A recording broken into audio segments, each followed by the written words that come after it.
Ladies and gentlemen, the world ain't always black and white, but when it is, it's worth discussing. I'm TheMedievalMassacre, and joining me today is... If you're CrevanGaming, just imagine how he's feeling. It's CrevanGaming. How's it going, guys? I'm back once again. Very tired after this pay-per-view. Fucking Christ. And the paladin of gaming, the paragon of righteousness and do-goodery, NeoLionheart. Goody two shoes. Showing my age. Back from the Dark Wolf Syndicate. Yeah, actually both of you are from the Dark Wolf Syndicate. Yep. We are going to be joined by Lord Zeratoth later on.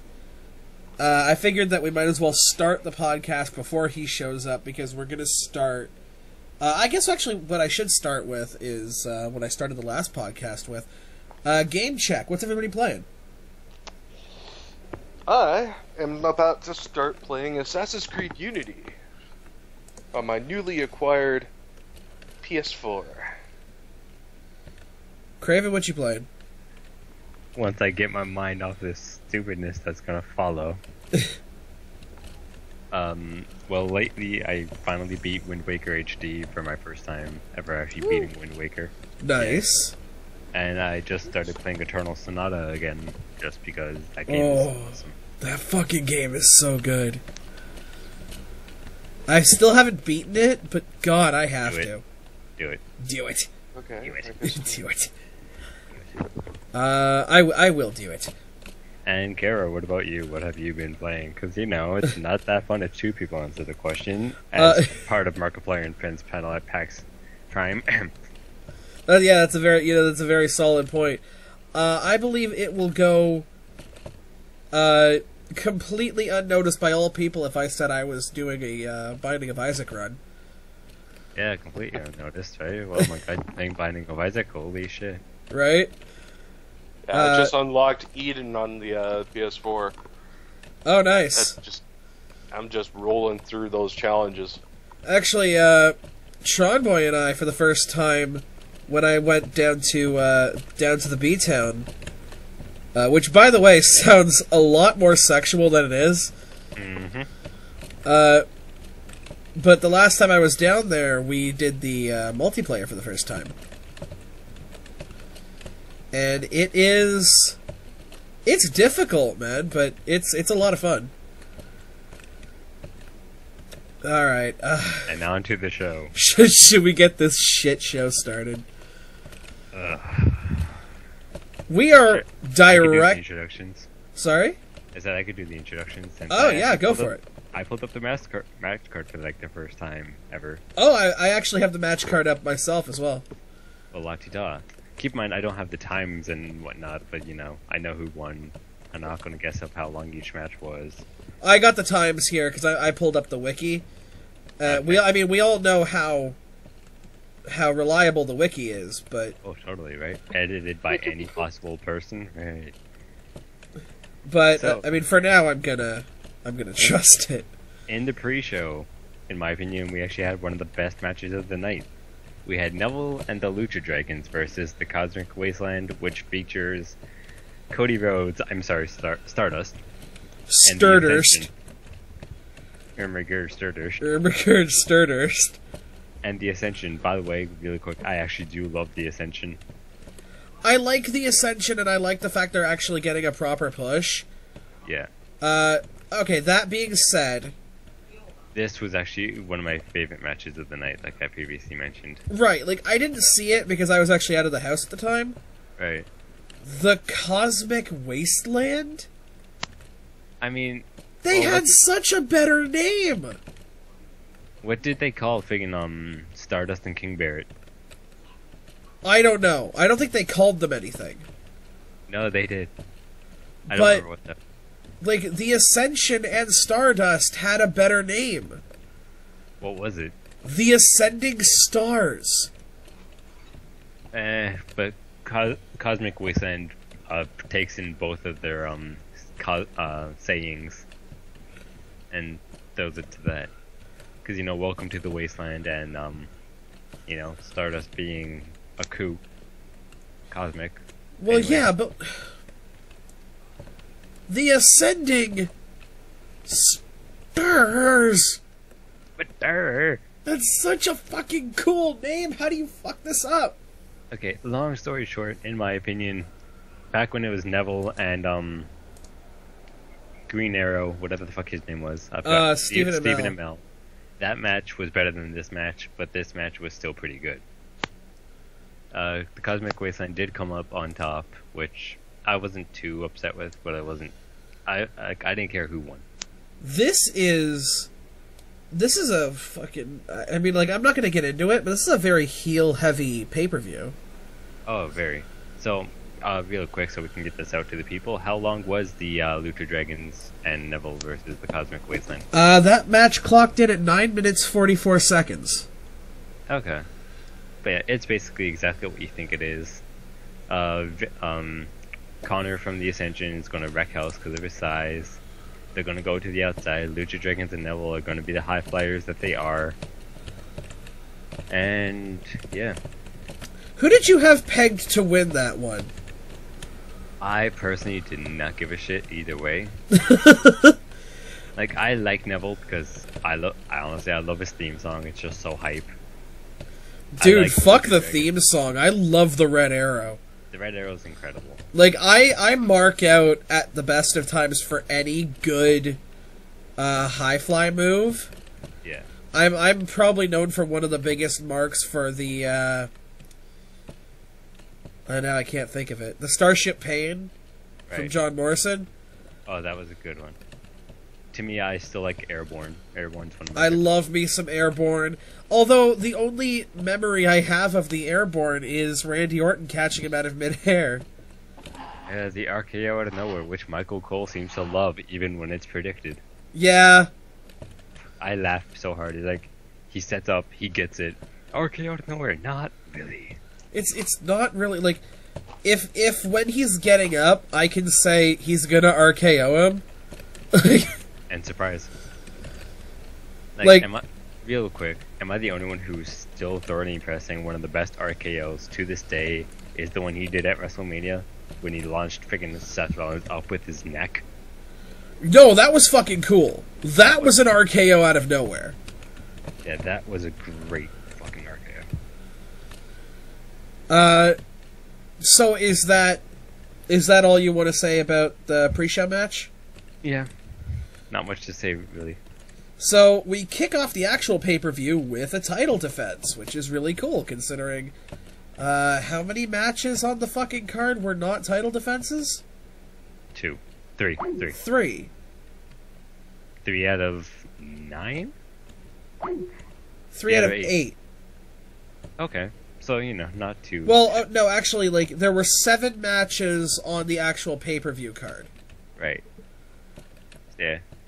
3 out of 7. So, you know. It's alright. Or 2 out of 7. So, it's alright. No, 3 out of... Yeah, 3? Fuck. Hold on, let me count. I actually have the thing here. 2 out of 7. Dolph Ziggler and Rusev. Wyatt family. And that's the only 2 that were on the actual main show. Yeah, that's true. Okay, so Yeah, 2 2 out of out- 7. Not horrible. Yeah. Anyways. Kevin Owens versus Ryback.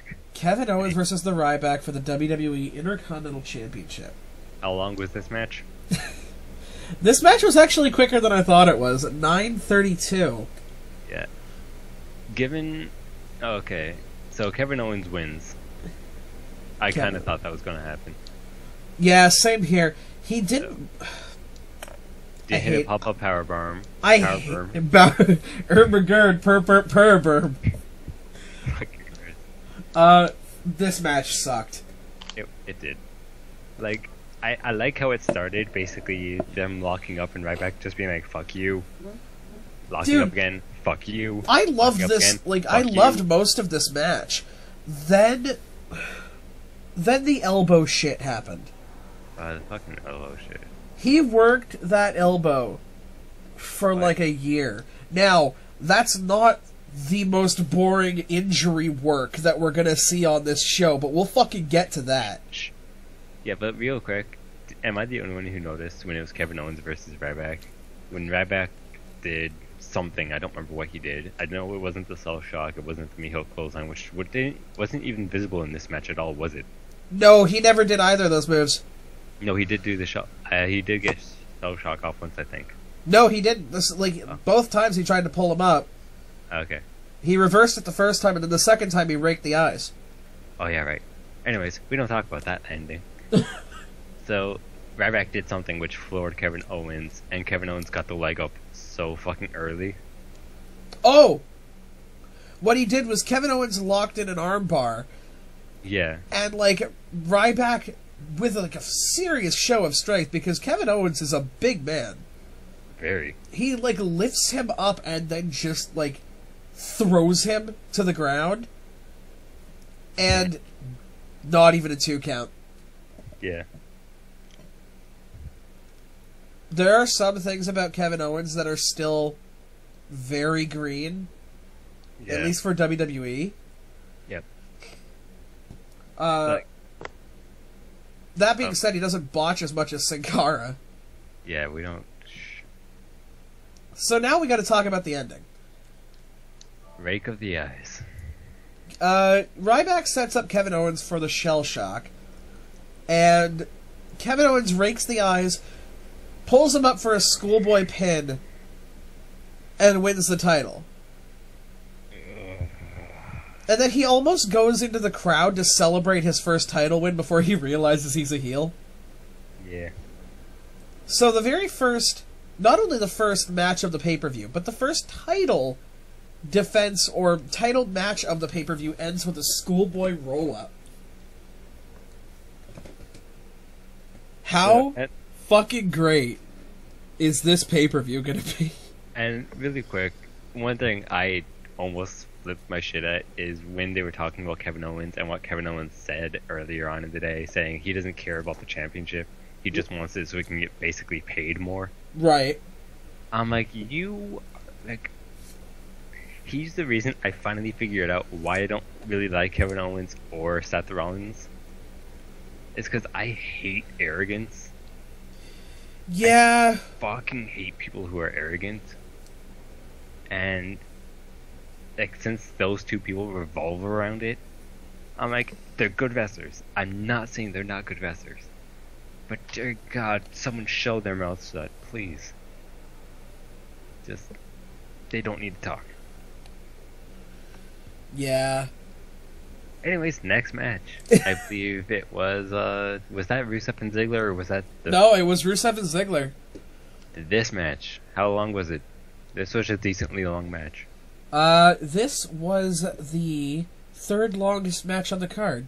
18 minutes, I'm gonna guess? No. Actually, nothing clocked, close to 18 minutes. Oh, damn. 13:47. So yeah, this match... This match was okay. Yeah, this match was pretty good, but I just remember the ending, and I'm like, oh dear God. Oh my God.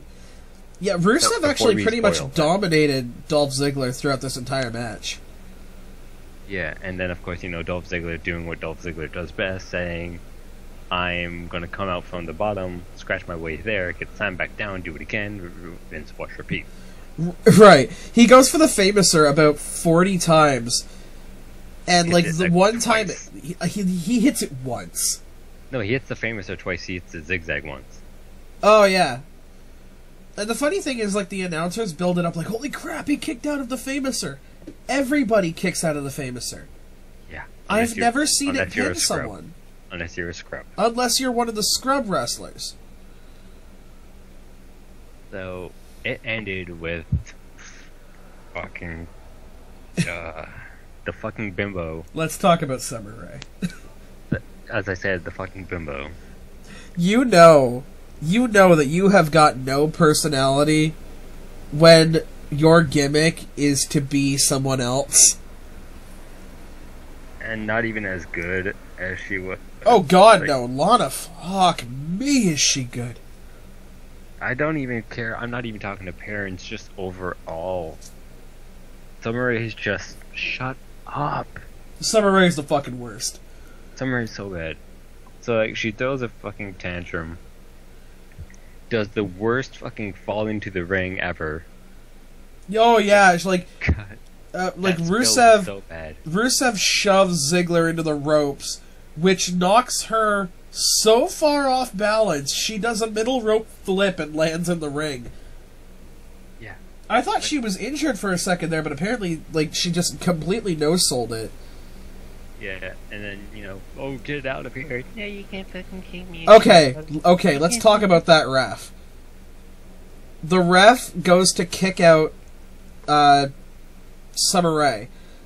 He literally backs up to, like, the center of the ring, winds up his fucking hand for the most dramatic, "You're out of here," I have ever seen in a wrestling show. Oh, yeah. Like, to me, that moment there was like what so many people do. It's like, I don't want to hit him. I don't want to hit him. Oh, he brushed my shoulder? Let me step back. Oh, he didn't fucking brush my shoulder. Yeah. Crack. No, I thought he was gonna wind up his fucking fist and cold cock Summer Rae in the face. I fucking would have. Like, dear God. And then she throws one heel, which I swear to God I wish hit one of the fans. That would have been hilarious. Okay, I didn't see it on the ramp, so I don't know where it went. It did go onto the ramp. When they replayed it, it did hit the ramp. Okay, and then But, the like, second heel that she threw missed the ref and 'Cause hit Rusev right in the face, and that's a fucking heel. The like- question is, what part of the heel hit Rusev?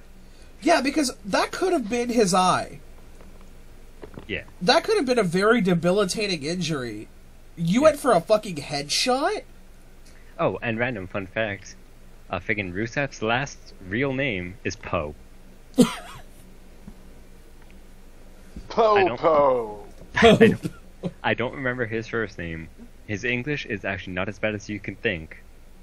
But, like, he's not terrible. Pecking order, American maggots. Hello, you silly, silly people. Can I ask something? Yo. What the fuck is a disqualification anymore? Yeah, really. Summer Rae picks up a shoe, uses it as a weapon to attack a man currently legal in the match, and this leads to the end of the match. But it's not a disqualification. Because the ref didn't see it. But the ref was right there. He dodged the shoe. Yeah, but he didn't know if the shoe hit somebody. Dar. He watched... No, that was stupid. Shh. That was fucking stupid. I'm telling... Well, like, here's the thing. Rusev should have won that match. Yep, easily. Rusev should have won that match by DQ. Either DQ or, like, actually getting the accolade. Yeah. Because, oh my God, his celebration was way too funny. I fucking did it! I fucking did it! But no, he gets hit in the face with a fucking high heel. Who's that thing good? And Dolph gets up, hits the zigzag. He basically pulls the back of a giant Russian man, and that puts him out. Who's that thing good? Didn't Rusev take, like, an attitude adjustment from Cena and kick out? Yeah.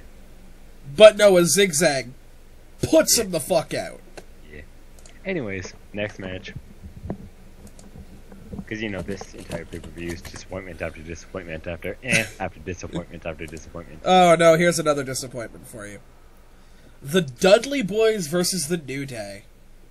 Honestly, when I was watching this match, I had to look something up, and that was the age of Devon and Bubba Ray.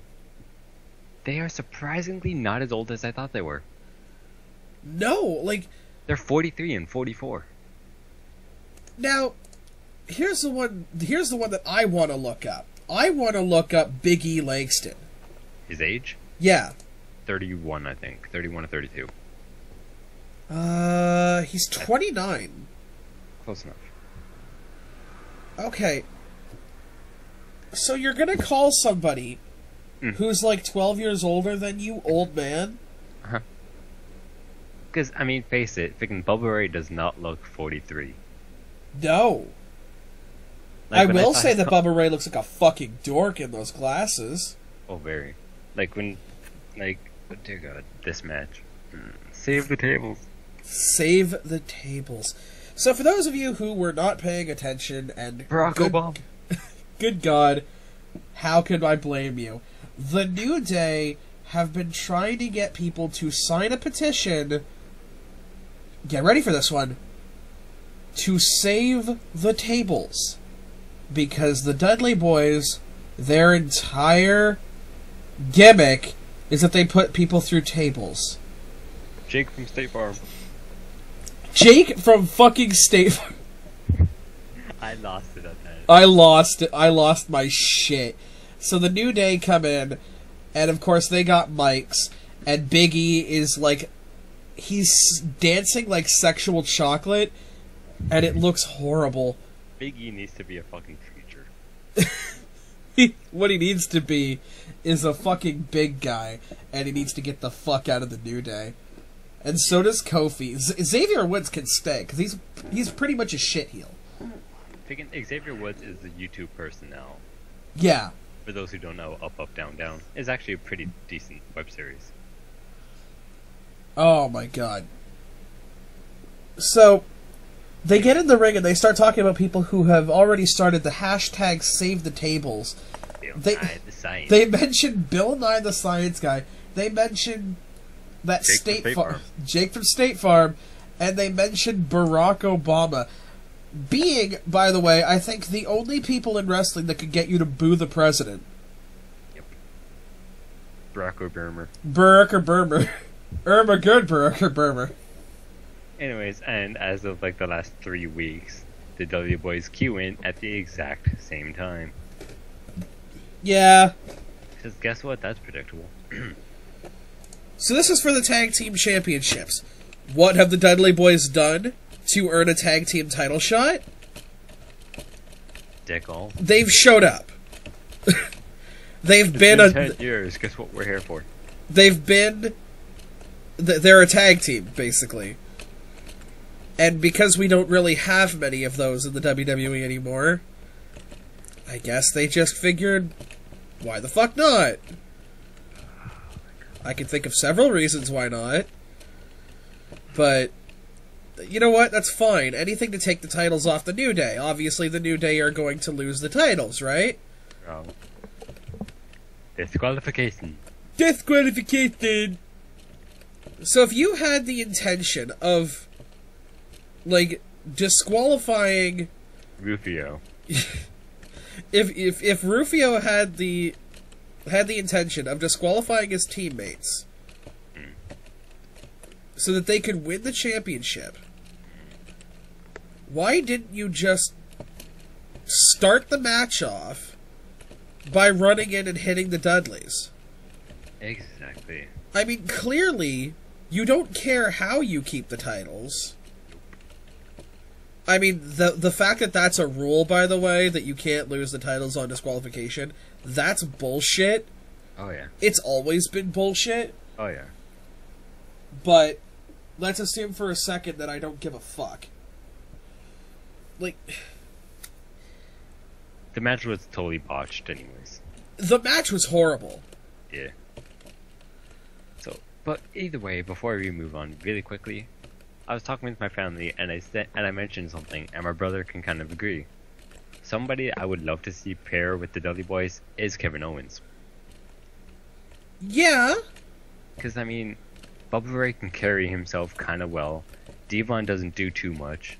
And, well, it's fucking Kevin Owens. That is the thing, isn't it? That Devon doesn't really do that much. He doesn't. Oh, it's time for 3D. I gotta get in through the ring. Oh, 3D's done. Gotta walk out. He is so bad. It's terrible. I did a headbutt. Yay. I did it! Bubba, did I do the good thing? Yes, Yes. Devon, you did the good thing. I did the good thing. Devon good. Basically. Next match. I believe this was Dean Ambrose, Roman Reigns, and Mystery Partner versus the Wyatt family, or was this Divas match? For the record, by the way, the tag team match clocked in at 9:57. Wow. This is... Fuck. This is the Divas match. Oh, the Divas? Oh, fuck. This was one of my most looked forward to matches on the card. Charlotte as a member of PCB, which It still sounds like a drug. it still sounds like PCP, doesn't it? Oh, totally. Goes up against Nikki Bella of Team Bella, despite the fact there's only 2 Bellas on the team. And Foxy. And Foxy, Alicia I Fox. hate the fucking Foxy nickname. It's like, shut. Real quick, before you get into this match, I need to rant about this. The fucking quote-unquote celebration on SmackDown. The Bellabration? I wanted to punt Nikki Bella's fucking silicone chest off of her. She acted like a fucking brat. And I wanted to... She's a fucking great heel. She is, but fuck. I'm telling you, dude, she does her fucking job way too well. The arrogance again. Fuck.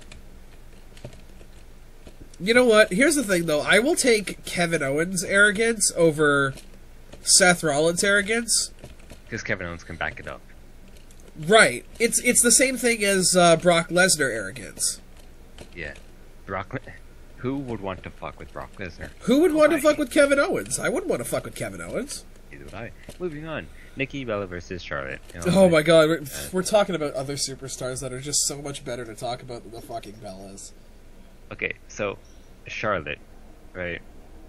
Mrs. Charlotte's Web, Mrs. Flair, or Miss Flair. I don't know if she's married or engaged or anything. I do think they missed out on calling her calling her finishing move the Charlotte's Web.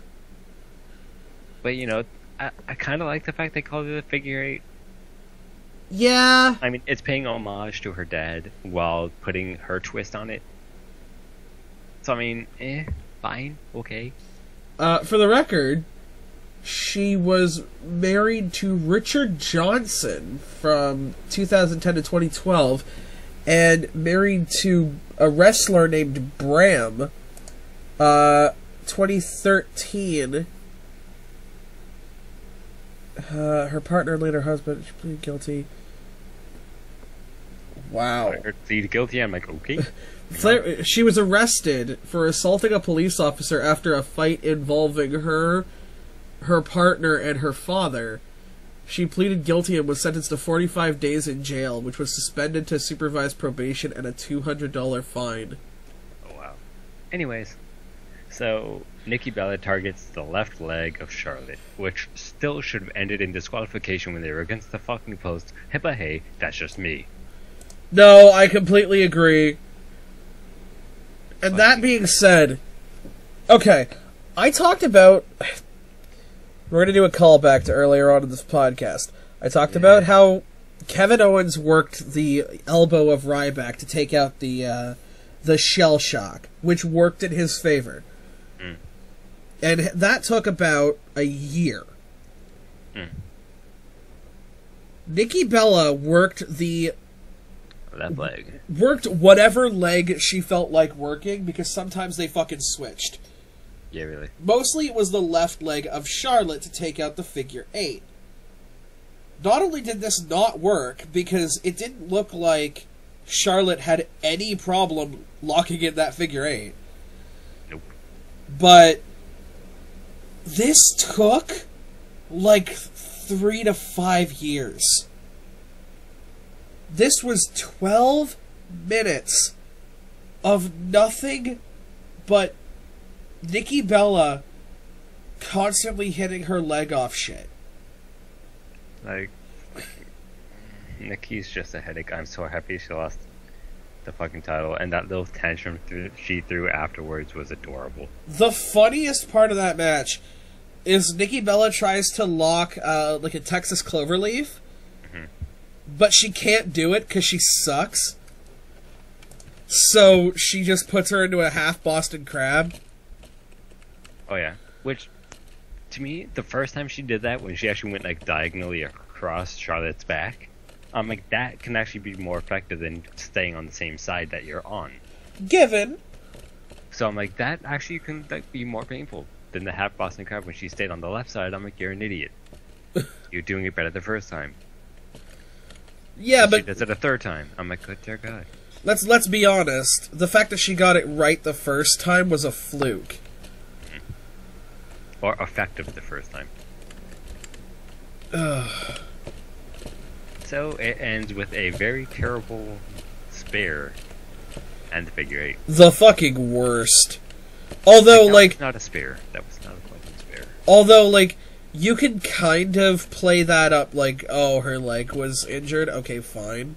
Yeah. So tell me why she had no problem locking in that figure 8.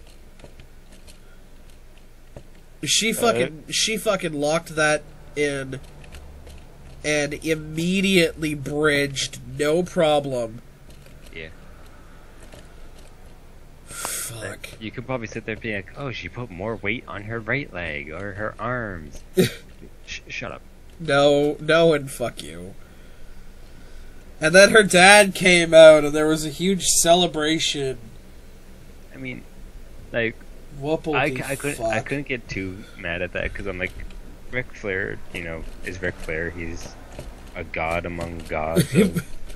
He was wrestling the fucking ancient Persians. Yeah. In the before times.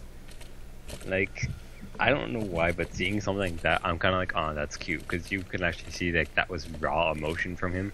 I just think they really need to give Ric Flair a proper send-off and be like, stay out. Well, not only that, they need to give Charlotte her own fucking identity. Because Yeah. right now she's the daughter of Ric Flair. Yeah. And now the Divas champion. Yeah. Like, one thing I do like that Charlotte has, which I don't remember if I said it in the last podcast, is her little catchphrase, do it with flair. Yeah, you did actually mention that. I still love that. It is a really cool catchphrase. Like, it's great. Moving on. Do we have to? Regrettably.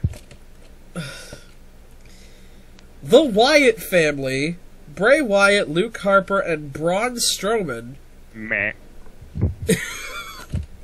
the black sheep of the family, Braun Strowman, this fucking beast of a bastard. Oh, really quick before we even progress. Actually, no, we'll introduce the other half first. Okay. I'll go on. Versus Roman Reigns, Dean Ambrose, and special guest. Who's it gonna be? Is it gonna be the return of a really awesome superstar that can, like somebody who's big, who can take on the likes of Braun Strowman? No. No, it's Jericho. It's Chris Jericho. It's motherfucking Jericho. So, really quick, before I even go into what my original statement was going to be, like, me and my brother were talking about this for a week, but, like, who's it, like, we were thinking definitely who can be it. But, like, The Rock, that would be cool, because then that'll be even more of a family thing. And The Rock could actually do something. Kind of. Not really. But shh. Then when it could be Kane. Like, Kane returns. We'll shut up about that before anything else happens. And then, You're of course, half right. Then, of course, we had to throw in different things just for shit. So, like, Hornswoggle, El Torito. I was thinking, like, I keep hoping for a Goldberg return. That's just me being fucking naive. Yeah. So, anyways, I wanted to look into Braun Strowman's backstory to see, like, what is he? Right. Like, why is he here? So it turns out he has won several strongman competitions. Yes, he has. So that's something, especially. Well, coming from someone who's 6'8" and 300 and something pounds. So I'm like, okay, that man. Let's just say put a bag over his face or keep the black sheep mask on, because god damn, that face is ugly. God, is it ever? And so I'm like, okay, he actually is, like, he's not just a huge human being, he's actually powerful. Yeah, no, he's an evil, crazy bastard. He's like freaking Bray Wyatt on roids. Which is why he's obviously in the Wyatt clan. Right. So this match, for the first while, I'm like, I can dig this match. It was okay. No. In my opinion. I don't want to tell you you're wrong, but you're wrong. Like I said, for the first little bit of the match. And then, the most predictable part of this match was the ending. When Roman Reigns was getting all the fucking hype he needed to actually knock out Braun Strowman. And Jericho's like, I'm gonna fucking take myself in. The second I saw Jericho on the fucking ringside, I'm like, he's gonna take himself in, right? Go for something, fuck up, and lose. I fucking called it too. I was like, he's getting way too close to Jericho. He's waiting for the fucking part where Jericho becomes a fucking shitbag and tags himself in. Yeah. And lo and behold, does not Jericho's bag be full of shit. And he turns heel for, like, the 700th time. And let's just say, like, even after the match, obviously you could tell who won based on our comments. Yeah. But, like, you can see that Roman Reigns and Dean Ambrose were kind of forgiving. They're like, oh, why'd you do that? But you're not, we don't care. Because, you know, you returned after X amount of time, so whatever. We can't blame you for, like, wanting to... And then the shove. And then the fucking shoulder shove. I'm like, you ignorant cockbag. And then you see Dean Ambrose kind of, like, sit there and look at him and like, you just fucked up, my friend. You fucked up. Dude, I wanted to see, like... I wanted to see them go all fucking Shield on him. Oh yeah, I wanted to see fucking Roman Reigns just spear and just bye-bye. Or just, like, the lunatic Fringe seemed very fucking calm to me. Oh yeah. And also, really quick, one thing I would have loved is if they actually lived up to what they said last week on Raw, when during the Fallout, little short, cute black girl, I don't remember her name. It's not JoJo, it's the other one. No idea. And they were interviewing Roman Reigns and Dean Ambrose, being like, "What's your partner?" And Roman Reigns says the funniest thing I've ever heard Roman Reigns say. Great Khali, you happy? Dean Ambrose is like, "It's not him." Yeah, it is. He fucking like signals for like a Khali chop and like goes Chewbacca. I fucking lost it. I'm like, I would love that. Just freaking Great Khali comes in. That would be great. So you liked this match then? I liked the beginning. Everything else from there, I'm just like, it became predictable. When the mystery partner was turned out to be Chris Jericho, I clocked out. Yeah, like, at first I'm like, okay, because my brother brought in Chris Jericho as a opportunist, because he's like, because, you know, Chris Jericho had beef with Bray before. So there's that. Yeah. So then I saw Chris Jericho. I'm like, could be better, could be worse, could be much worse, but could be a shit ton better. Fuck. And then yeah, like I said, it got predictable at X point, and then next. Yeah, I hated this match. I fucking hated this match. Chris Jericho did not belong anywhere in a ring with fucking Bray Wyatt, Braun Strowman, and Roman Reigns. Although I did have a part where I was like, "Hey, look, it's Roman versus it's Roman versus Strowman." Nice. So, next match. Next match. I actually want to talk about the setup to this because Spoody tweeted something and it got me thinking. The Authority are the ones who schedule the matches, right? They own the company and shit. Yeah. Why, if they love their precious Seth Rollins so much, would they stick both of his matches back to back? It's for a test. This is the biggest test. Because, you know, every month you have to have an even bigger test. Right? Testicles. And because his fucking testicles are so small you need a magnifying glass just to see them, we have Seth Rollins in 2 back-to-back matches for both championships. First off, John Cena versus Seth Rollins in what I like to call... Guys, I'm going upstairs. Yeah. This is where I clocked out. I actually didn't watch these matches. I didn't care. So I'm going to have to carry this. You are going to have to carry this. So, this match, can you tell me how long it was? Because, you know. It's a John Cena match. It's going to be the longest match on the card. 15? 16. 16:01. Close enough. So, this match, honestly, the best match of the night. Like, of course there were some parts of it where like this is gonna happen, and you were right. Surprise. But like overall, you know, John Cena did what John Cena does, and Seth Rollins did an incredible thing, which, you know how John Cena likes to pick people up while having like his arm between their legs and just like grabbing his other wrist and pulling up and lifting them up too? I know that's a very vague description. Right. But do you know what I'm trying to say? Kinda.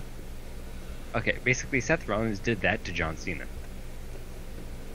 I'm like, okay, that's incredible. Alright. Yeah. So, this match, like I said, best match of the night. I don't remember way too much. John Cena went for the AA like 4 times, only hit it once. The problem with John Cena is that you only ever rent wins from John Cena. Yeah. He always comes like a debt collector and collects his win back. Yeah. So, like I said, overall pretty good match. Crazy. Seth Rollins. Okay, real quick. This to me one of the best moments of this. Seth Rollins does a superplex to John Cena, and then while they're like both back on back against the friggin' mat, Seth Rollins brings John Cena back up and suplexes him right after. Like, doesn't break a hold. It's superplex, roll, German suplex. That is really cool. I'm like, that was amazing. That was so cool. That sounds actually really cool. Like, it was. And then John Cena wins, and then something I found funny happens. Seth Rollins basically takes his, get ready because this is a mouthful, WWE World Heavyweight Championship. They can't just call it World Heavyweight Championship or WWE Championship. No. Why? Because they're both together. Again, thanks Brock Lesnar. Yeah, right. So he takes that and starts trying to leave, saying, fuck this shit, I'm out. And John Cena basically slips back out from underneath the ropes and says, bitch, you ain't going nowhere. AAs him onto the mats, and then chucks him back in and continues to walk out with his title. Which is totally, by the way, a babyface thing.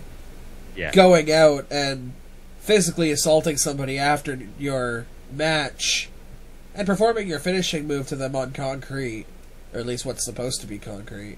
It's the mat that's covering the concrete. Yeah. Yeah. You know, like the little mat you had in high school when you had to do something. Yeah. That thing. Anyways. Still, it's supposed to apparently hurt more than the ring. The ring that has like 100 microphones under it. You know. Spoilers. We just, we need someone to do something incredibly babyface, which is assault somebody after a match. Yeah. Good job, John Cena. And then John Cena does his patented thing every time he wins a championship, goes to the top of the ramp, holds the championship backwards, lifts it up, they're like, I did it, and walks out. I did it! And then Sting comes in. And then Sting. The 52-year-old Why Won't You Die. So, this match was actually decent for the first while. Second longest match of the card. Yeah. An entire half hour of this 3-hour pay-per-view was devoted to Seth Rollins matches. Yeah. It's like, this match, like I said, for the first while was okay. And then Seth Rollins pushes Sting through the Spanish announce table, because, no pay-per-view would be incomplete without one of the two tables collapsing. Take a drink. Right. Oh, by the way, that's not a DQ. Yeah. Just thought you'd point that out, right? Yeah. Not a DQ. Not a DQ. Surprise. You threw him through a structure that you basically used as a weapon. Not a DQ, though. Not a DQ. No. GG. GG no re. Yeah. So then he does that, and Seth Rollins is like, I'm done here, because, he's not getting back up from that. Takes his championship and start walking out. And then he does like a 180, comes back in, throws him back down with like some retarded like slam. Then throws him into the ring, goes for a per count. Guess what? Sting kicks out. Surprise, surprise. Yeah. Insert more like song and dance here, because fuck it. Seth Rollins wins with a really good pin. which was Sting was going for the Scorpion Deathlock or whatever, the sharpshooter. The sharpshooter. And Seth Rollins basically squirms out and pushes Sting back onto his shoulders while keeping his leg intertwined with Sting's and gets the 3 count. To me, I'm like, that you won clean. Yeah, that's clean. No DQ. No DQ. Because of course putting him through the table, no DQ. Yeah. So that happens. So I'm like, okay, And that's how we end the pay-per-view, which, alright. No, it's not. Because Sheamus runs down the ring. Oh, yeah. Because, stupidness. Because, Sheamus is a thing that we're eventually going to have to deal with. So, about to cash it in, and entire, arena goes red. And you're like, oh, what the hell? I've never seen this happen before. What could possibly go happen? And you hear the amazing music that is Kane's. And the Demon Kane comes. Yay! Okay, I have a question, right? Because of course I didn't watch this. Right. Did he come down in the mask? Yes. The Demon Kane returned. So he's got the mask, he's not wrestling in fucking business slacks. Right. Oh, he's the cool Kane. Okay. Yeah, I think at this point... The Demon Kane. Yeah, I think at this point everybody is just kind of... They're trying to make you forget that he used to wrestle in slacks. Yeah. Anyways, C comes in, and, Sheamus runs out of the ring, like, oh dear God, what's he going to do? Right, and then he chokeslams Seth Rollins by picking up, an unconscious body and slamming him back down, because, you won the match, but now you're unconscious. How? I don't know. So does that. Sheamus comes back into the ring, basically commanding him to do it again. Basically, be a good boy, do it again so I can pick up the scraps again. And chokeslams Sheamus. Almost onto the briefcase, which I wish was onto the briefcase, but Yeah, that would have been cool. That would have been great, but no. And then looks back at Seth Rollins, does the Undertaker, you're gonna fucking die thing, and then tombstones him. So I'm like, and then scene. How great would it be if tomorrow night on Raw, they go to find Kane, and they find Kane, right, looking normal in his business slacks, and they're like, Kane, what the fuck was that last night? And he's like, huh? Guys, I was in fucking Malibu. Yeah, the fuck are you talking about? What are you talking about? I was never there. And then it turns out it's The Undertaker. That would be great. That would be really cool if I didn't know that The Undertaker was getting set up for... Hell in a Cell, Brock Lesnar's fucking... Brock Lesnar's Go to Hell tour. Brock Lesnar's. Or McGurd Brock Lesnar. So, Gerda Herter. About that. So it's like Brock Lesnar versus The Big Show. I'm like, okay, you know what's going to happen there. Yeah. Next we get... And this is how they introduced it. Brock Lesnar goes one-on-one with the Rattlesnake. I'm like, but he doesn't wrestle anymore. On a podcast! Psych. Hey guys, right now, you're watching me take Brent on one-on-one. On a podcast. Dun dun dun. Featuring NeoLionheart. With NeoLionheart as special guest referee. I loved that too, how they, how Paul Heyman almost made it sound like a match. At first, I'm like, but, he broke his neck, he never wrestled really afterwards, because, Rikishi. But, we don't talk about Rikishi.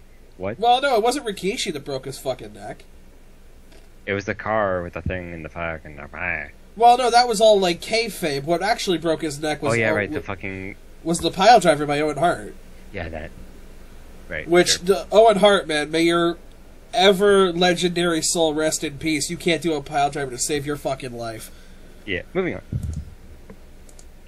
So, that was a thing, and then I'm like, oh, it's actually not a match. No. Okay. No, I'm okay, thank you. Shh. Grown-ups are talking. Yeah, podcasts are now matches. That one. Yeah, and then it's like, it all ends at Hell in a Cell, but they're against the one man, the Undertaker. Yeah, the heel Undertaker. And then literally the second I heard, oh, it's Undertaker and Brock Lesnar at Hell in a Cell, I turned to my dad. I'm like, that's how they're going to send him off. And he looked at me, he's like, probably. Yeah. Face it, that match was basically created for Undertaker and his own good. But if they send Undertaker off as a fucking heel, dude, I'm gonna be pissed off. Yeah.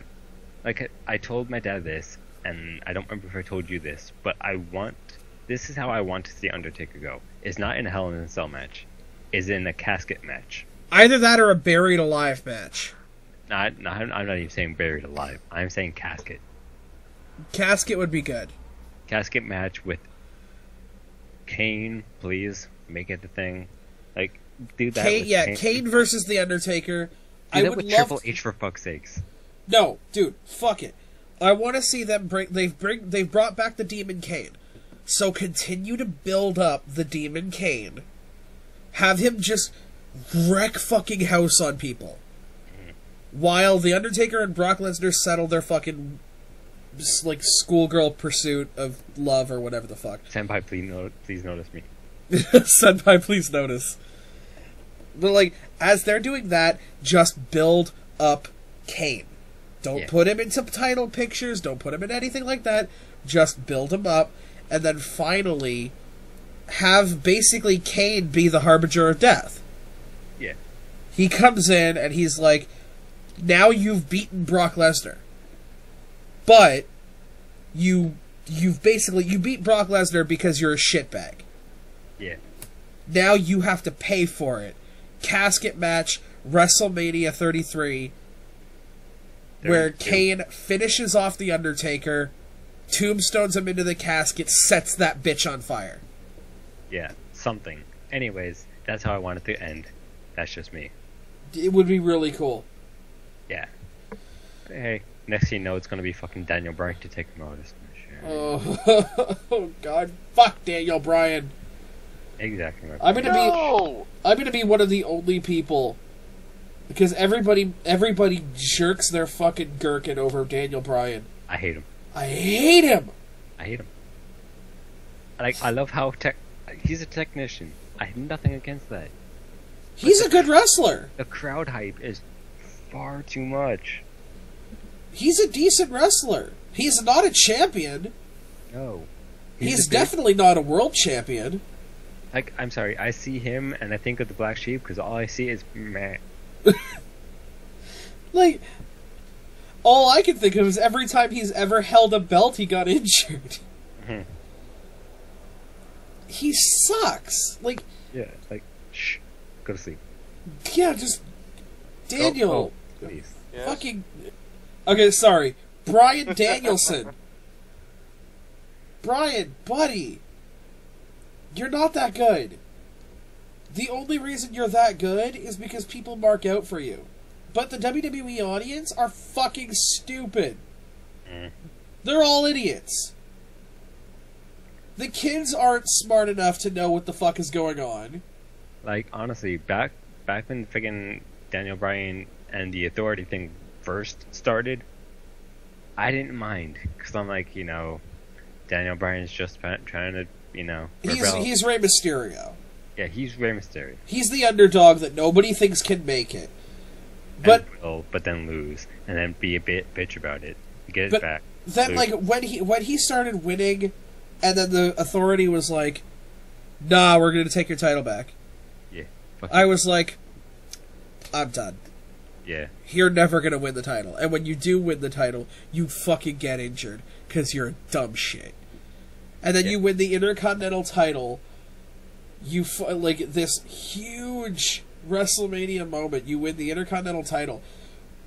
Every past Intercontinental title holder comes back to suck your goatee dick. Pat Patterson, the currently late Roddy Piper, Bret the Hitman Hart. Everybody shows up to shake your hand and offer you free handies in the back, and then you fucking injure yourself because you're a twat. 10 out of 10. 10 out of 10. Greatest wrestler ever, my fat ass. Like, my dislike for Daniel Bryan honestly first started when it was him, Big Show, and Mark Henry. Yeah, you remember that? You remember that trio of hate? Yeah, I remember that. Fuck. Oh, good times. Like, to me, that is basically what Miz was doing with Big Show and Ryback. Yeah. I can't beat you guys, so I'm gonna sit here at a distance, poke you guys with sticks, and then still somehow win. But, okay, hold on. Daniel Bryan did something Miz didn't, which was win. Yeah. I do like how Miz was nowhere to be found on this card. Yeah, it was nice. It was so nice. Shoot nice. Like, I don't like Miz. Once again, good wrestler, but he needs to shut all the types of hells up. I mean, here's the thing. Miz works better as a heel. I can get behind him as a heel, because he's a guy you could hate very easily. He's just got that dickhole face. Wait, hold on. He's a movie star. It's his A face. Oh, yeah. Yeah, I forgot he's Johnny Cage. Yeah, like, Twitch. Really, you didn't have to make him... You didn't have to make him dashing Cody Rhodes. You just had to make him the fucking Miz. The guy who's in denial about how awesome he actually is. Yeah. Like, oh my god, Miz. Go away. Go get a fucking spray tan, you dumbass. Oh, man. So are we done on the wrestling portion of the podcast? Oh, I was done before we fucking started. Alright, let's talk about a couple of games that have been recently talked about. Neo can join us in, so he doesn't sit there twirling a bottle cap or something. I'm actually the one twirling the bottle cap. Oh. You'll all be laughing once I collect 6,000 bottle caps and get Fallout 4 for free. Here's the thing, I've never played the Fallout games. Neither have I. I heard the difficulty curve is basically fucking vertical. I just didn't care.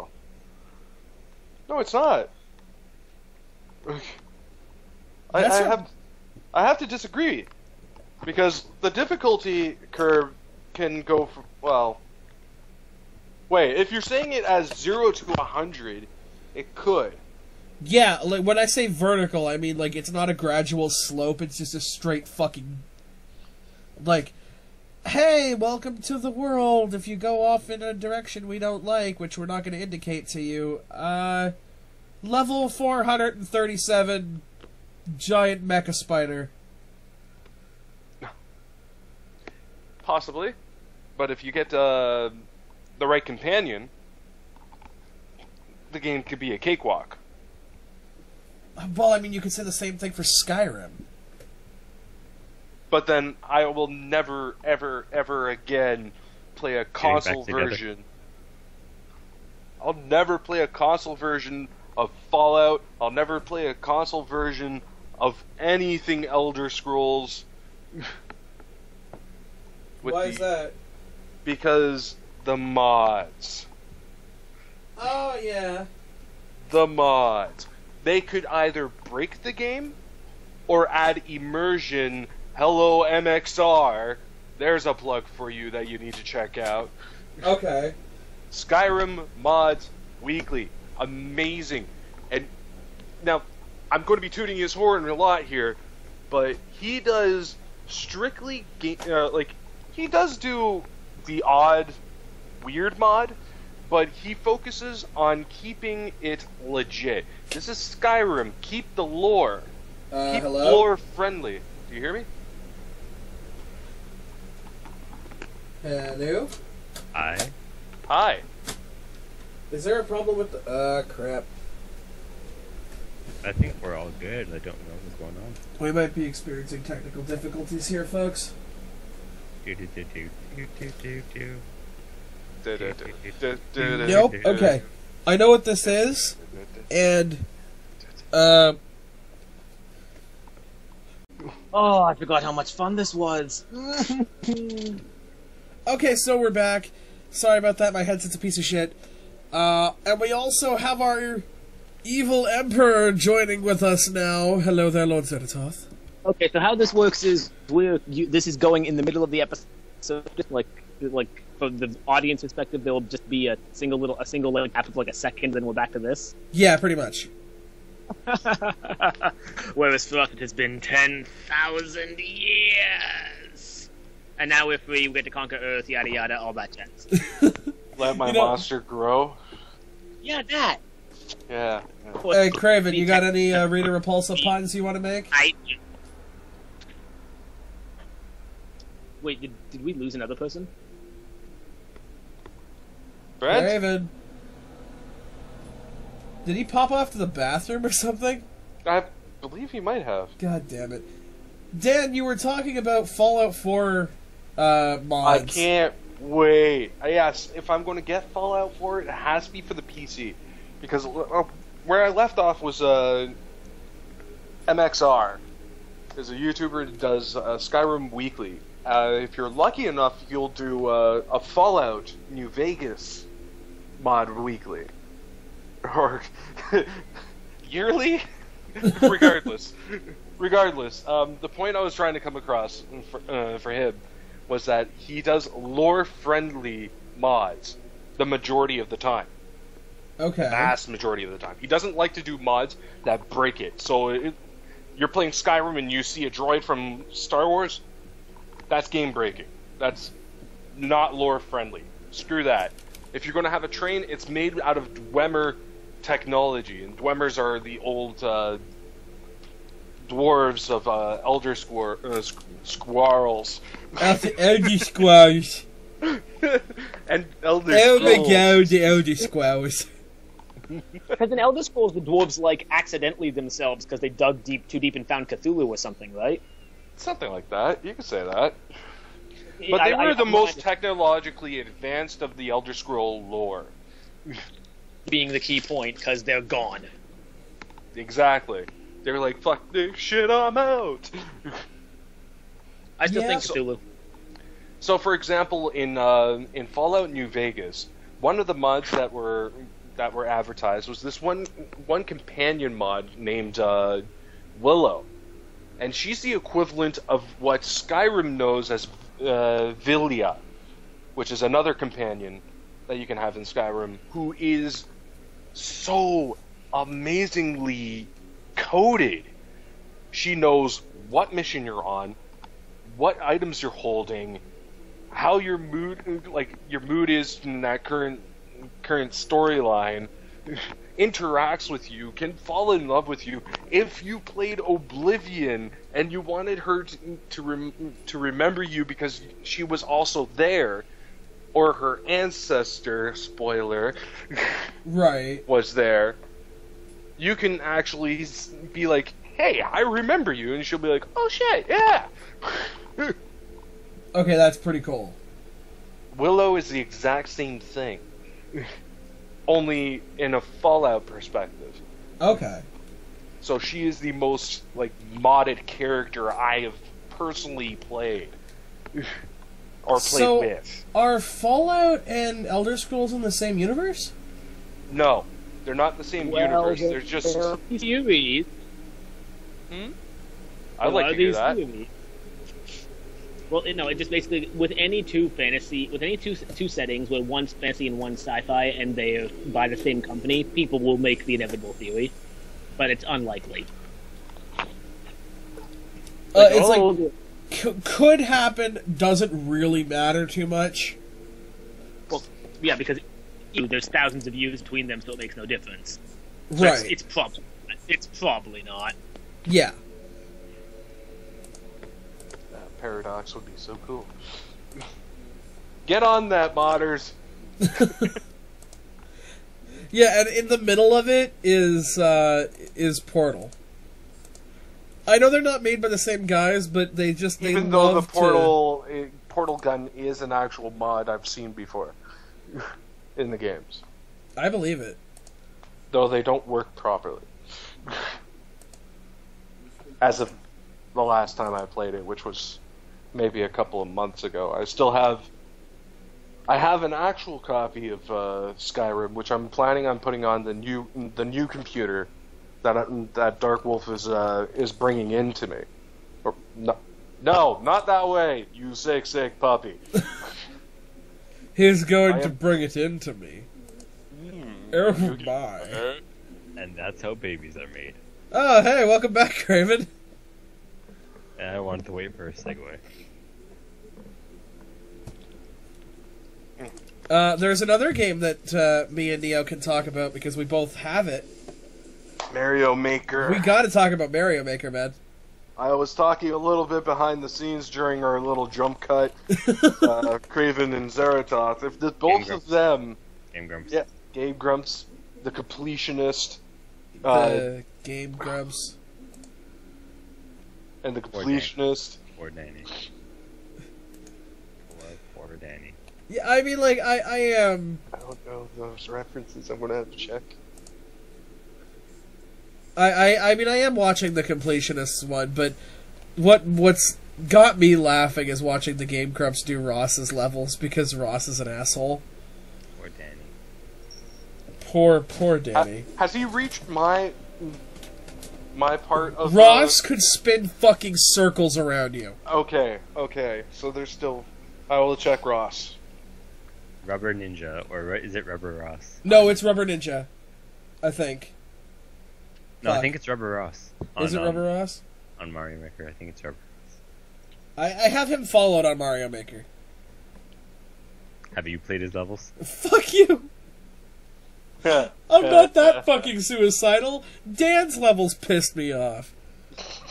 And that was just the jumping mechanic. Yeah. Fuck you and your note blocks, god damn it. Yes, my Kaiser blocks. But keep in mind, as Kara informed me, the only way you can publish them to the internet is if you can beat them yourself. That's right. Yeah, I mean, Ross's levels are beatable. Yes. But like I said, if I was to make levels, if I ever got the game, that's going to be my fault. I'll be like, I want to make this level basically unbeatable. And then I'd have to beat them myself, and I'm like, oh my dear god, no. Yeah, I actually make pretty, like, standard difficulty levels, but I'm not that good. So I'm like, oh shit, I still have to beat this. Like, I want to see somebody basically recreate the entire Mario, like, Super Mario world. Or, like, God. even like Mario Well, Bros. It's sort of done. They can only do it as levels. Like, Dan, how is my castle level? The castle level got me going for a while, those goddamn spikes. Oh, those spikes. Especially the spikes at the very, very start. For some reason, I'm so derpy, I kept dying at it. I was like, get the fuck going! Yeah, that was fun. You know what Mario Maker needs? Hmm. A button to rip out spines. Of course, Zeratoth Well- would say something like that. The vines sort of look like spines, and you're hitting a blockhead in order to get it shoot out of the top of the head. So yeah, theoretically, no. Oh my god. There's also something else I would like to bitch about, if that's okay.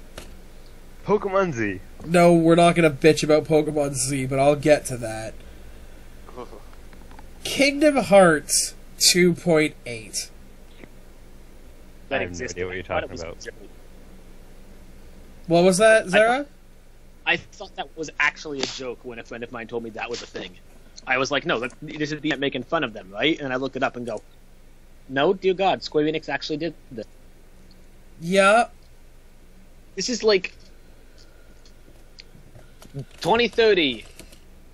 We finally achieved virtual reality consoles. Square Enix's response: release Kingdom Hearts 2.999. But now you get to be Sora and still not finish the plot. Now here's the thing. This is actually the full title of the game. Kingdom Hearts HD 2.8 Final Chapter Prologue. Gesundheit. Prologue. What? there is a man at Square Enix. He's named Tetsuya Nomura. I fetish for zippers and belts, and he can suck my Jamaican dick. So it apparently attempts to bridge the gap between Kingdom Hearts 2, Kingdom Hearts Dream Drop Distance, Kingdom Hearts 358 over 2 days, Dumbest title in the universe. Kingdom Hearts Back Cover, and What? Kingdom Hearts 0.2 Birth by Sleep, a fragmentary passage. Back cover? Are some of those only in Japan? I think some of those are only in Japan. Kingdom Hearts Cross Back Cover? Yeah, that's the one that's confusing me. Kingdom Hearts Cross Back Cover, told through HD cinematics, tells a new tale of the Foretellers and reveals new parts of the series' history. Nomura revealed that back cover would utilize technology being developed for Kingdom Hearts 3. Oh, so it's a new thing added to this game. Yes.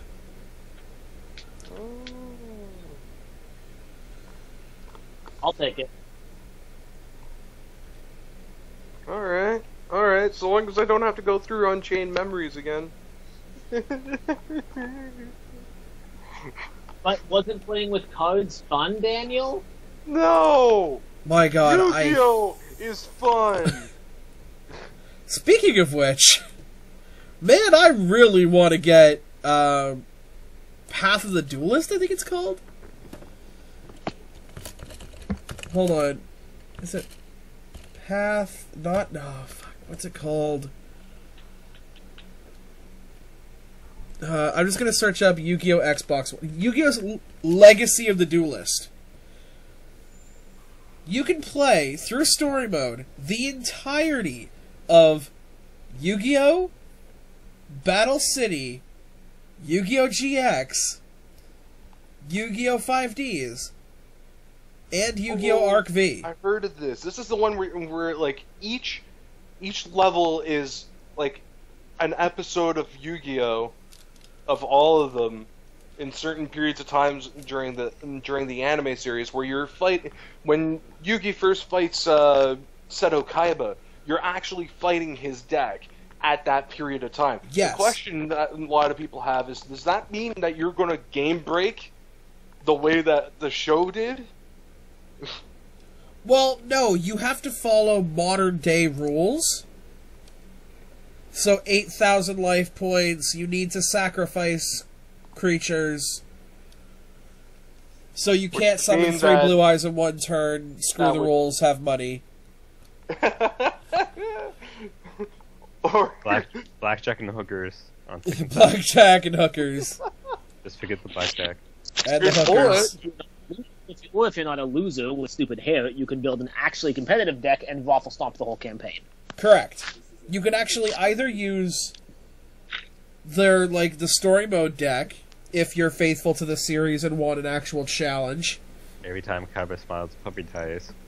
Is there really a story to be faithful to? Let's be honest. Yu-Gi-Oh's plot is somewhere between non-existent and completely non-existent.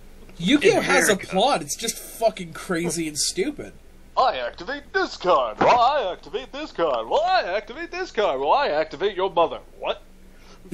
That's right, Kaiba. That's right, come on. I played your mother. Which means I'm your daddy. It's so fucking good. I love Little Karibo. Did you know Little Karibo used to, at least, before he got, super sick, he did a wrestling review show? Yeah, I knew that. I did not, actually. It's called The Mark Remark, and it's the best fucking thing. He still does the Mark remark. Merker. The Merker-Merk. Ermagerd the Merker-Merk. Try saying that 10 times fast. Merker-Merk. Merker-Merk. No, I mean the entire thing, or Merker. No, dude, fuck you. Okay, real quick before you move it on, I just had a very funny thought that game developers could do one day just to be a fuckboy. Imagine if they take basically any game, but for example, I'm going to use like Pokemon Omega Ruby. Make it 8-bit and release it again for like the Game Boy Color just to see people's reaction. Like, release a game for the Game Boy Color?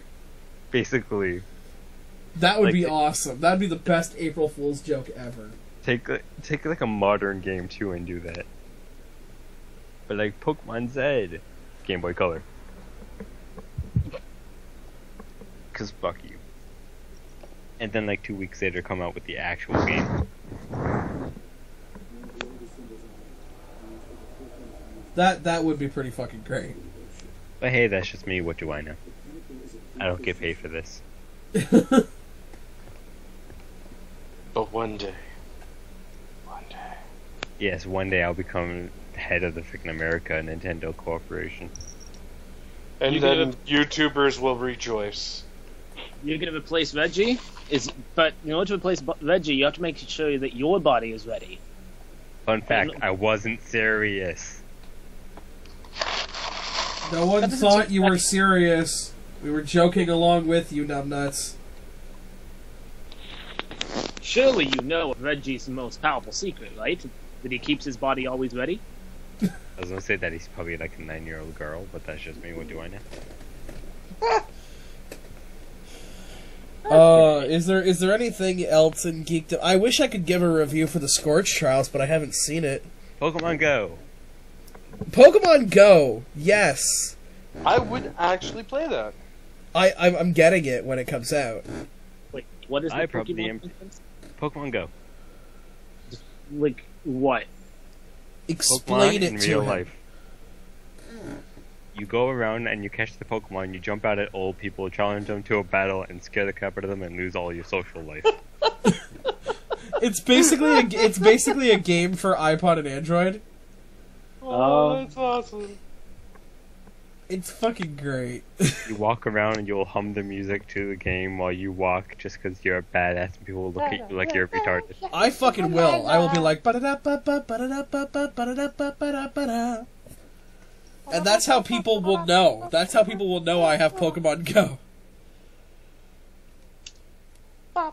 You'll think of your own catchphrase before the battle and after the battle, whether you win or lose. Yeah. You will have to at least mandatorily say that shorts are comfortable and easy to wear at least once. That's true. Also, that percentage your of Rattata. Rattata is in a higher grade of Rattata. Yeah, the top percentage of Rattatas. You will exchange numbers with someone just so you can call them up and challenge them to a rematch. I love reading off the Facebook post. Oh man, what will they think of next? I mean, hey, you remember back when freaking Poke Walkers were a thing or whatever the thing was? Oh god, fuck all things. You want a fucking Poke Walker so bad? I got one for you right in my fucking pants. You can suck my dick, cause Digimon fucking Digivices were better. What? Tamagotchi, what? Digimon, Tamagotchi, the the OG. Digivices were better than Tamagotchi. Tamagotchi overall, the OG. Yo, can your Tamagotchi breathe fire and attack bitches? Does your Tamagotchi have a 4 battery limit to playing it? That you were playing Tamagotchi for the Game Boy. Oh god. Oh, the fucking... Oh, dear God. Because that's what I had. I had an actual Tamagotchi. It was a pterodactyl.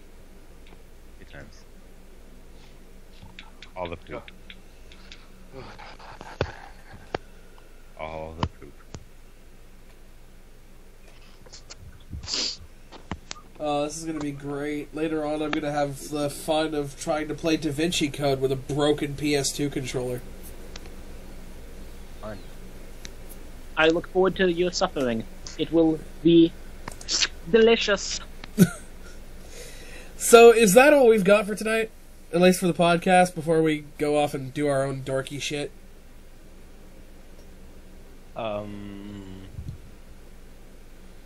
Yes.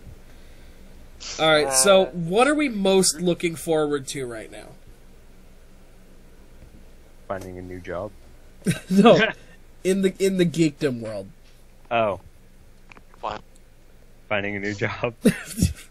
Hey, it leads to more money, which buys more games. I'm just hoping your current boss doesn't watch my podcast. I don't have a current boss. Well, I'm now unemployed. well, we'll discuss your depressing stature in life. Mic drop. Personally, I want to go watch the Scorch Trials. I want to go watch Hotel Transylvania 2. I actually I want to see said that. mic drop. I know that you're mic dropping. I didn't. Mic drop. This mic has officially dropped. Currently for me right now, it's really the Scorch Trials. I really want to see that. I'm guessing, Dan, your most looked forward to thing is Fallout 4? Fallout 4, which I already have pre-ordered, and then I need a Final Fantasy 7 remake. My God. Oh yeah, the actual HD remake that we're getting now? Oh, finally. I can cry again. Oh, there's a really cool picture I saw on Facebook that was the scene of him stabbing Aerith, and then a screen comes up going, "Do you want to buy the Aerith Lives DLC for $49.99?" And then it cuts to a picture of like Square Enix and they're bathing in money.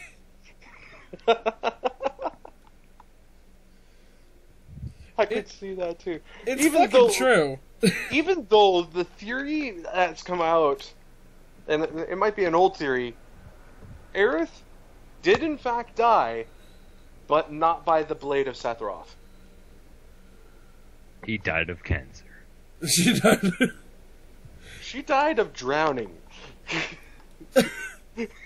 Cancer. So what you're Because- saying is like when Cloud put her in the water, like she was She still was alive. unconscious due to the amount of pain that she was in. Plus, there was a possibility that she couldn't have bled Okay. out from it. Okay, we hear you, but one, Cancer. why does this matter? And two, who gives a fuck? Because cancer. She was my healer. Fuck you. God damn, did she ever suck. Blame the Jews. Play with the And Jew- Final Fantasy VII was one is actually no, I'll say it. Final Fantasy VII was my favorite game Hashtag blame of the Final Jews. Fantasy. You can tell Well- that Brent's tired. There's no accounting for terrible taste, Dan. Final Well- Fantasy 1 is better. You know what? It's fine If you're because talking Final Fantasy X is still one of my Yeah. favorites. See what I mean? No accounting for terrible taste.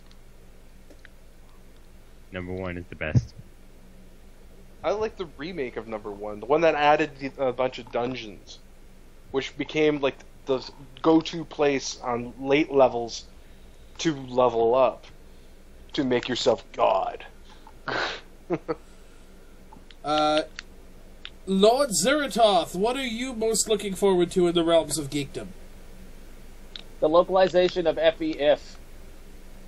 So over here it's called Fire Emblem Fates, but IF's hilarious. I'm going to keep calling it that. So it is getting a localization then? It is getting a localization, and I couldn't be happier. Very nice. I'm guessing that's due to the success of Fire Emblem Awakening. The continuation of the series is due to the success of Fire Emblem Awakening. That's why Awakening was such a fucking huge game. Because Insys was like, we're probably not going to get another one. Let's just celebrate everything we've done and call it quits. And then it sold $1 billion. And Nintendo turns to them and goes, oh no, you can't quit yet. And they're like, you know, you were telling us to pack up shop and fire people 2 weeks ago. Then you made a shitload of money. Why would we want you to leave? Fuck you. But then they're like, yeah, we're gonna still make it. Yeah. And then they did, and it looks like they've created some really cool ideas. And I'm excited. I just... there was this stupid thing on the interwebs for a while about a character and a conversation, and I'm going to punch people over it, but other than that, it's going to be great, and I'm excited. Very nice. People are dumb. Especially Tumblr. Tumblr's dumb. Tumblr is dumb. Tumblr is world go around. I fucking hate Tumblr. That being said, links in the description for the Dark Wolf Syndicate if you guys want to see CrevanGaming and NeoLionheart get up to a bunch of hijinks. I would link something for Zeratoth, but I don't think he has anything yet. I don't know, maybe someday. And, I mean, you guys know about my YouTube channel if you're on it and watching this fucking podcast. For now, I am content to rule the internet from the shadows. Basically just showing up on my videos every once in a while. Illuminati That's all the confirmed. public knows about. Yes. Well, until next time, everyone, I'm the Medieval Massacre for CrevanGaming, NeoLionheart, and Lord Zeratoth. We'll see you in the next one.